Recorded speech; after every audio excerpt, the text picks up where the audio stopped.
जीव अकेला ही कर्म करता है और अकेला ही उनके कर्मों के फलों को भोगता है। संसार में प्राणी बेहों के अधिकारी तो बन जाते हैं, परंतु किसी के पुण्य पाप का अधिकारी कोई नहीं बनता है। यह सत्य है कि लोग तुम्हारी विभूति को छीन सकते हैं, भाई भाई तुम्हारा घर का बंटवारा कर सकता है, पत्नी तुम्हारे धन विभव के अधिकारी बन सकती है, तुम्हारे धन को छीन सकते हैं तुम्हारे भाई, लेकिन ध्यान रखना तुम्हारे पुण्य को कोई नहीं छीन सकता। पिता ने सोतेली माँ के कहने पर राम को वनवास तो दे दिया, लेकिन वन में दुख नहीं दिलवाई। क्या? राम को वनवास तो दे दिया, किसने? सोतेली माँ ने, कैकेयी ने, लेकिन राम को दुखी नहीं कर पाई। हो ज्ञानी, संसार के विषय में कल्पना करना कि ऐसे दिन भी आ सकते हैं इसका जन्मोत्सव अयोध्या में मनाया गया हो, इसकी माँ राजमाता हो, उसका बेटा जंगल में एक पंडित से कह रहा है, क्या तुम्हारे आंगन में मैं रात्रि विश्राम करने के लिए ठहर जाऊं? मना करने पर एक वृक्ष के नीचे तीनों बैठ गए, राम, सीता और लक्ष्मण। वहाँ के देव ने, यक्ष ने एक नगर बसा दिया, सब व्यवस्थाएं कर दी, चारों ओर समाचार फैला दिया कि एक राम नगर बसा हुआ है। देखो, एक दिन पहले जिसको अपमान किया गया, निरादर करके पुरोहित ने भगा दिया था, वही पुरोहित भिक्षा मांगने राम नगर में प्रवेश कर गया।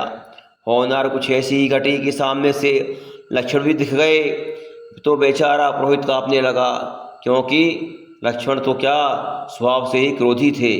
उनकी आंखें लाल देख करके वो पुरोहित कांपने लगा, कहीं इन्होंने मुझे पहचान लिया तो पता नहीं मेरा क्या हाल करेंगे, क्योंकि मैंने इन्हें रात में अपने आंगन में ठहरने से इनकार कर दिया था। यह तो इनका ही राज्य है। लौटते पुरोहित को देखकर राम ने अपने अनुचरों से कहा, कल्पना करो कि उस व्यक्ति के हृदय में क्या बीत रही होगी। वह चरणों में लौट गया, क्षमा करो स्वामी, क्षमा करो। राम ने कहा, अरे इसको रत्नों का थाल दे दो लक्ष्मण। हे विप्र, हे पंडित, आप इसे ले जाओ और आवश्यकता पड़े तो पुनः आ जाना, पर ध्यान रखना कि द्वार पर आए किसी मेहमान को बिना आतिथ्य के नहीं भेजना। संसार में अतिथि सत्कार की सबसे बड़ी सेवा है, उससे बड़ी कोई सेवा नहीं है। अतिथि देवो भव, ये हमारी संस्कृति की परंपरा चली आ रही है। कोई तुम्हारे द्वार पर इसलिए आता है कि आप भरे होते हो, पर इस अहम में मत डूब जाना कि मैं भरा हूँ, मेरे पास धन संपत्ति बहुत है।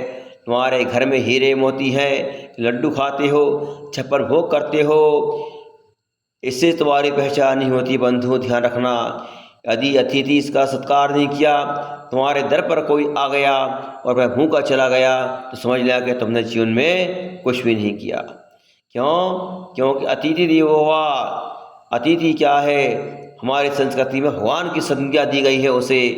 तुमने किसी अतिथि को अपमान कर दिया, उसे निरादर कर दिया, तो तुमने भगवान का निरादर कर दिया, क्योंकि वह भी क्या है? बनने वाली भगवान आत्मा है। तुम्हारे द्वार पर कोई पुरुष या महापुरुष आए, तब आप उसकी अंजलि में गिरास भी नहीं रख सके, तो समझना कि तुम्हारा जीवन व्यर्थ है।